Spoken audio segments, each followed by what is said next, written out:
పేర్నే నాని వ్యవహార శైలి చూస్తే ఒక రకంగా ఆ బెదిరింపు ధోరణికి ఏమాత్రం తీసిపోని విధంగా ఉంది. నేను అందరూ చూసే ఉండుంటారు సోషల్ మీడియాలో ఒక పోలీస్ స్టేషన్కి వెళ్ళి పేర్నే నాని ఒక సిఐని వేలు పెట్టి బెదిరించినటువంటి పరిస్థితి. సో నేను మేము అధికారంలోకి వచ్చిన తర్వాత నీకు ఉద్యోగం లేకుండా చేస్తాను, నేనేంటో చూపిస్తానని చెప్పి తీవ్ర స్థాయిలో ఒక స్టేషన్కి వెళ్ళి బెదిరించారు. సరే, ఎందుకు బెదిరించారు? పేర్ని నానిని ఏదైనా పోలీసులు ఇబ్బంది పెట్టారంటే అసలు పేర్ని నానికి పోలీసులకి సంబంధం లేదు. సో వాళ్ళ పార్టీకి చెందినటువంటి కొంతమంది వైసీపీ నేతలకు ఇటీవల 41 నోటీసులు ఇచ్చారు. అందులో భాగంగానే సుబ్బన్న అనే ఒక వ్యక్తికి, ఆయన వైసీపీ నగర అధ్యక్షుడిగా ఉన్నాడు వైసీపీ పార్టీ నుంచి. సో ఆ వ్యక్తికి 41 నోటీసులు ఇచ్చిన సందర్భంగా అతను అదుపులోకి తీసుకున్నారని చెప్పి పేర్ని నాని పెద్ద సంఖ్యలో వెళ్ళిపోయి స్టేషన్లోనే సిఐని బెదిరించడం జరిగింది. వాస్తవానికి అంతకు ముందు ఏం జరిగింది అనేది పూర్తిగా తెలియకపోయినా పూర్తి స్థాయిలో ఆ సిఐని అయితే పేర్ని నాని బెదిరించిన వీడియోలు అయితే వైరల్ అయ్యాయి. దీన్ని కృష్ణా జిల్లా ఎస్పీ కూడా సీరియస్గా తీసుకున్నారు. ఖచ్చితంగా పేర్ని నాని మీద మేము కేసు నమోదు చేస్తామని చెప్పడం కూడా జరిగింది. అసలు విషయం ఏంటంటే 19వ తారీఖున, గత నెల 19వ తారీఖున మెడికల్ కాలేజీల వద్ద నిరసనలకు పిలుపునిచ్చింది వైసీపీ పార్టీ. అదే టైంలో మెడికల్ కాలేజీ వద్ద ఎగ్జామ్స్ జరుగుతున్నాయి. సో దాంతో పోలీసులు ఏం చేశారంటే ఆ సమయంలో మీరు నిరసన చేయడానికి అనుమతి లేదు, అక్కడ స్టూడెంట్స్కి ఎగ్జామ్స్ జరుగుతున్నాయి కాబట్టి మీకు అనుమతి లేదు అని చెబితే స్టూడెంట్స్ ఎలా పోతే నాకెందుకు అనుకున్నారో ఏమో తెలియదు కానీ వీళ్ళు అనుకున్న ప్రకారం వెళ్ళిపోయి ధర్నా అయితే దిగడం జరిగింది. పోలీసులు అనుమతి లేదు అని చెప్పిన తర్వాత కూడా ఆ ధర్నాకు దిగడంతో దాదాపుగా 400 మంది మీద కేసు అయితే నమోదు చేసి 41 నోటీసులు, వీరందరినీ కూడా ఒక్కొక్కరిని స్టేషన్కి పిలిచి 41 నోటీసులు అయితే ఇస్తున్నారు. అందులో భాగంగానే వైసీపీ నగరాధ్యక్షుడిగా ఉన్నటువంటి ఈ సుబ్బన్న అనే వ్యక్తికి కూడా 41A నోటీసులు ఇవ్వాలి. అదే విషయం ఏంటంటే స్టేషన్లో ఎస్ఐ సిఐ లేని సందర్భంలో 1-2 సార్లు వచ్చి బయటికి వెళ్ళిపోయిన మాట వాస్తవం. సిఐ గారు ఎస్ఐ గారు లేరు కదా, నేను వచ్చిన తర్వాత తీసుకుంటానని చెప్పి వెళ్ళిపోయాడు. అది కూడా పెద్ద సమస్య కాదు. బయటికి వెళ్ళిపోయి ఏం చేశాడంటే సోషల్ మీడియాలో మీరెవరు పోలీసులకు సహకరించొద్దు, మీరెవరు 41A నోటీసులు తీసుకునేటప్పుడు ఆధార్ కార్డు కానీ లేకపోతే ఇతర ఐడెంటిటీ కార్డులు కానీ మీకు సంబంధించిన ప్రూఫ్స్ ఏవి కూడా మీరు పోలీసులకు ఇవ్వద్దు, మేము చెప్పే వరకు ఎవరు కూడా మీరు పోలీసులకు సహకరించొద్దని చెప్పి సోషల్ మీడియాలో ఒక పోస్ట్ పెట్టారు. సో దీన్ని పోలీసులు వెంటనే పసిగట్టారు. అంటే ఒక రకంగా ఇది ఏంటంటే మీరు పోలీసులకు ఎవరు సహకరించొద్దంటే ఒక రకంగా రెచ్చగొట్టడమే. ఇప్పుడు పోలీసులు 41A కేసు నమోదు చేసిన తర్వాత ఖచ్చితంగా నోటీసులు ఇస్తారు. ఆ నోటీసులు చట్ట ప్రకారం తీసుకోవాల్సిన బాధ్యత కూడా మన మీద ఉంది. ఏదన్నంటే లీగల్గా కోర్టులో చూసుకోవాలి.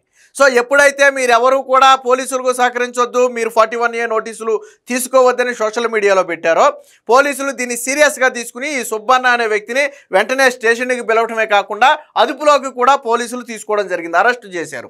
ఎప్పుడైతే సుబ్బన్న అంటే నగర అధ్యక్షుడిగా ఉన్నాడు కదా వైసీపీ అధ్యక్షుడిగా, సో ఎప్పుడైతే సుబ్బన్నను అరెస్ట్ చేశారో వెంటనే పేర్ని నాని ఏం చేశాడు, పెద్ద సంఖ్యలో వైసీపీ కార్యకర్తలని నాయకులను వేసుకుని స్టేషన్కి అయితే వచ్చాడు. నేరుగా అసలు సాధారణంగా ఎంత వ్యక్తి అయినా స్టేషన్కి వచ్చిన తర్వాత సిఐ గారు ఉన్నారా ఎస్ఐ గారు ఉన్నారా పలానా వ్యక్తి వచ్చారని చెప్పండి అంటారు, రమ్మంటే లోనికి వెళ్తారు. ఇది సహజంగా జరిగేదే. ఇప్పుడు పవర్లో ఉన్నవాళ్ళైనా డైరెక్ట్ ఎమ్మెల్యే అయినా లోనికి వెళ్ళిపోవడం. కానీ ఇక్కడ పేర్ని నాని ఏం చేశాడు, ఇక్కడ నన్ను అడ్డుకునేది ఎవడనుకున్నాడేమో కానీ నేరుగా అసలు ఎవరు ఎల్లమనకపోయినా వచ్చారని ఎవరు చెప్పకపోయినా నేరుగా సిఐ దగ్గరికి వెళ్ళిపోయాడు. సరే, మాట్లాడటంలో కూడా తప్పులేదు.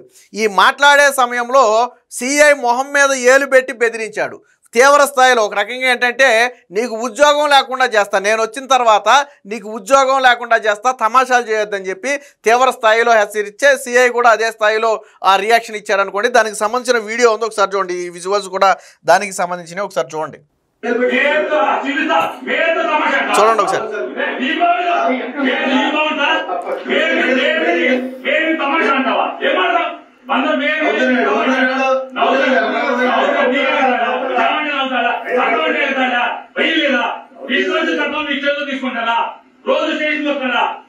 విన్నారు కదా ఏ స్థాయిలో సిఐని బెదిరించాడో.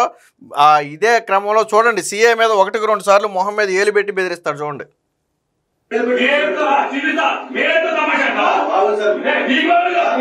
వినండి ఒకసారి.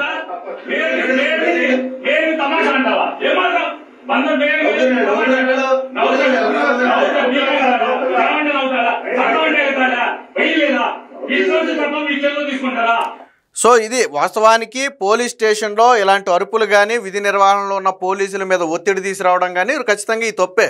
ఒకవేళ నిజంగా పోలీసులు అక్రమంగా అరెస్ట్ చేశారని పేర్ని నాని ఫీల్ అయితే దాన్ని లీగల్గా కోర్టులో చూసుకోవాలి. సో మేము కోర్టులోనే చూసుకుంటామని చెప్పి పేర్ని నాని వెళ్ళిపోవచ్చు. పోలీసుల మీద ఒత్తిడి చేయక్కల. నేను ఎస్పీ మాట్లాడుతూ కూడా అదే చెప్పారు. ఎవరినైనా ఒక పని మీద మేము స్టేషన్కి తీసుకొచ్చినప్పుడు వేరొక వ్యక్తి వచ్చి వదిలేయాలని బెదిరించినా లేదా బలవంతంగా తీసుకెళ్లే ప్రయత్నం చేసినా ఆ సమయంలో డ్యూటీలో ఉన్న పోలీసుల మీద విరుచుకుపడిన తీవ్ర పరిణామాలు ఉంటే ఇందులో ఉపేక్షించేది లేదు. మేము ఖచ్చితంగా పేర్ని నాని మీద కూడా విధుల్లో ఉన్నటువంటి పోలీసులను బెదిరించినందుకు కేసు నమోదు చేస్తామని చెప్పి చెప్పడం జరిగింది. వాస్తవానికి ఈ కేసులు కొంచెం సీరియస్గా ఉంటాయి. విధి నిర్వహణలో ఉన్న ఉద్యోగుల మీద దురుసు ప్రవర్తన, ముఖ్యంగా పోలీస్ డిపార్ట్మెంట్కి సంబంధించి ఈ కేసులు అనేవి కూడా కొంచెం సీరియస్గా ఉంటాయి. పేర్ని నాని మీద అయితే నమోదు చేయబోతున్నారు. అంటే ఇక్కడ విషయం ఏంటంటే పోలీసులు చెప్పేది ఒకటే, వాస్తవానికి ఆ వ్యక్తి వచ్చి 41 నోటీస్ తీసుకుని వెళ్ళిపోయి ఉంటే మిగతాదంతా కోర్టులో చూసుకునేవాళ్ళే. కానీ 41A నోటీసు తీసుకోకపోగా ఎవరిని తీసుకోవద్దని చెప్పి ఒక రకంగా పోలీసులకు సహకరించొద్దని చెప్పి ఒక రకంగా బెదిరించడం జరిగింది. సో పోలీసులు దీన్ని సీరియస్గా తీసుకున్నారు.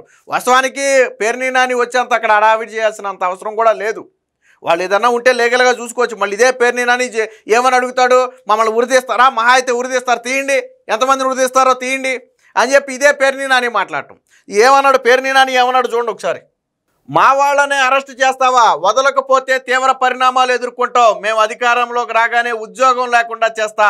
సిఐకి పేర్ని నాని బెదిరింపులు.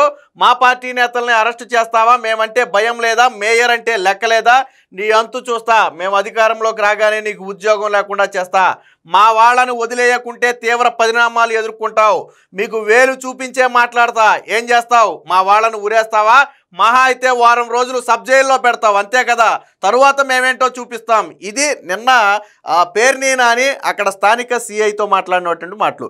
సో ఇవన్నీ కూడా ఖచ్చితంగా బెదిరింపే. నేను వచ్చిన తర్వాత నీ అంతు చూస్తా, నీకు ఉద్యోగం లేకుండా చేస్తా, నీ మొహం మీద వేలు పెట్టే చూపిస్తా, ఏం చేస్తావో చేసుకో.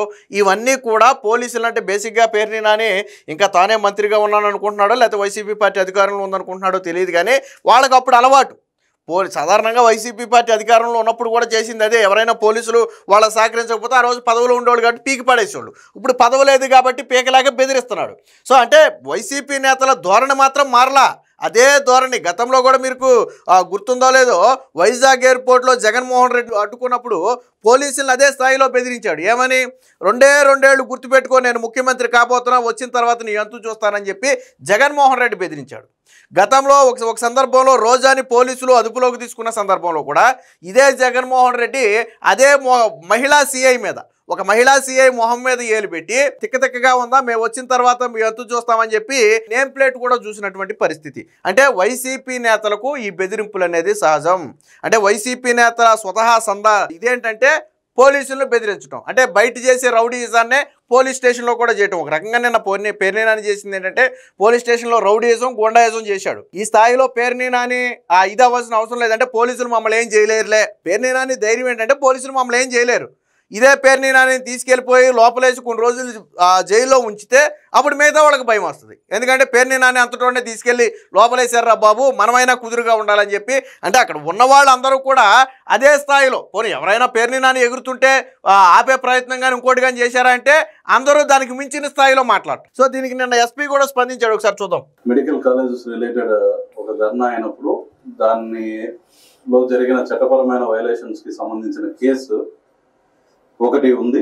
దాంట్లో భాగంగా దాంట్లో A8 మేకల వెంకట సుధాకర్ అలియాస్ సుబ్బన్న అన్న అతన్ని పోలీస్ స్టేషన్ పిలిపించడం జరిగింది. ఇంత ముందర అతనికి హర్నేష్ కుమార్ జడ్జిమెంట్ ని ఫాలో అవుతూ 41A CRPC దాని కరస్పాండింగ్ సెక్షన్ ఆఫ్ BNSS కింద నోటీస్ ఇష్యూ చేయడం జరిగింది.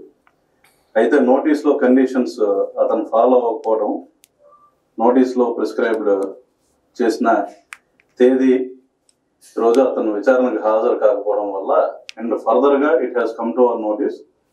కొన్ని వాట్సాప్ గ్రూప్స్లో పోలీసులు ఎవరైనా కనుక ఆధార్ కార్డ్స్ కానీ ఫొటోస్ కానీ ఎటువంటి విచారణ సందర్భంగా ఏమడిగినా సరే ఇవ్వద్దు అని చెప్పి వాట్సాప్లో అతను ఒక మెసేజ్ సర్క్యులేట్ చేశాడని చెప్పి మన నోటీస్కి వచ్చింది. సో విన్నారు కదా, ప్రధాన రీజన్ ఏంటంటే తాను రాకపోగా, పోలీసులు సహకరించకపోగా ఈ 400 మంది మీద పెట్టారు కదా, సో ఒక్కొక్కరిని పిలుస్తున్నారు కదా, మీరు ఎవరు వెళ్ళొద్దని చెప్పి అదే వాట్సాప్ గ్రూపుల్లో, వైసీపీ వాట్సాప్ గ్రూపుల్లో ప్రచారం చేశాడు. సో ఇది ఆ పోలీసుల నోటీస్కి అయితే రావడం జరిగింది. పోలీసుల విధులను ఇక్కడ చూడండి ఖండిస్తున్నాం. ఇది మా దృష్టికి వచ్చింది. వివిధ మీడియా మాధ్యమాల్లో కూడా వీడియోస్ వైరల్ అవడం జరిగింది. దీన్ని కృష్ణా జిల్లా పోలీసుల తరఫున మేము ఖండిస్తున్నాం. విధి నిర్వహణలో భాగంగా పోలీసులను గనక అగౌరవపరుస్తూ తోలనాడుతూ బెదిరించే ధోరణిలో మాట్లాడటం చేస్తే irrespective of any party or any affiliation or any person, we will take very stringent action. చట్టపరంగా ఖచ్చితంగా వారి మీద చర్యలు తీసుకోబడతాయి. పోలీసుల విధులను ఆటంకం కలిగిస్తే మేము ఎట్టి పరిస్థితుల్లో ఉపేక్షించే పరిస్థితి లేదు. మా విధులకు ఆటంకం కలిగిస్తూ స్టేషన్కి వచ్చి దౌర్జన్యం చేసి ఈ విధంగా ఎక్కువ మందిని తీసుకొచ్చి గొడవ చేసే విధంగా SHO ఛాంబర్లోకి వెళ్ళిపోయి వదలాలి అని చెప్పి ఇన్సిస్ట్ చేయడం అనేది సరైన పద్ధతి కాదని చెప్పి భావిస్తున్నాం. చూసుకుంటే ఇది ఒక పార్టీ ఒక పర్సన్ అని కాకుండా anywhere for that matter with in the district stations లోకి వచ్చినప్పుడు ఎవరినైనా విధి నిర్వహణలో భాగంగా యాజ్ పర్ ప్రొసీజర్ తీసుకొచ్చినప్పుడు ఈ విధంగా వాళ్ళని బలవంతంగా విడిపించుకుని పోవాలనే ఉద్దేశంతో కానీ లేదంటే స్టేషన్కి వచ్చి వదలకపోతే ఇలా చేస్తాం అలా చేస్తాం తర్వాత ఈ పరిణామం ఉంటుంది అది ఉంటుంది ఇది ఉంటుంది అని బెదిరిస్తే వాటికి భయపడే పరిస్థితుల్లో పోలీస్ డిపార్ట్మెంట్ అయితే లేదు. సో అది ఏదైతే పేర్నేనాని నిన్న మాట్లాడాడో దానికి ఎస్పీ కూడా అదే స్థాయిలో కౌంటర్ ఇవ్వడం జరిగింది. స్టేషన్కి బలవంతంగా జనాన్ని వేసుకొస్తాం, వచ్చి మీరు వదిలేయాలి, వదిలేయకపోతే మీ అంతు చూస్తాం, తర్వాత ఇది చేస్తాం అది చేస్తామని బెదిరిస్తే ఇక్కడ ఎవరు భయపడే పరిస్థితి లేదు.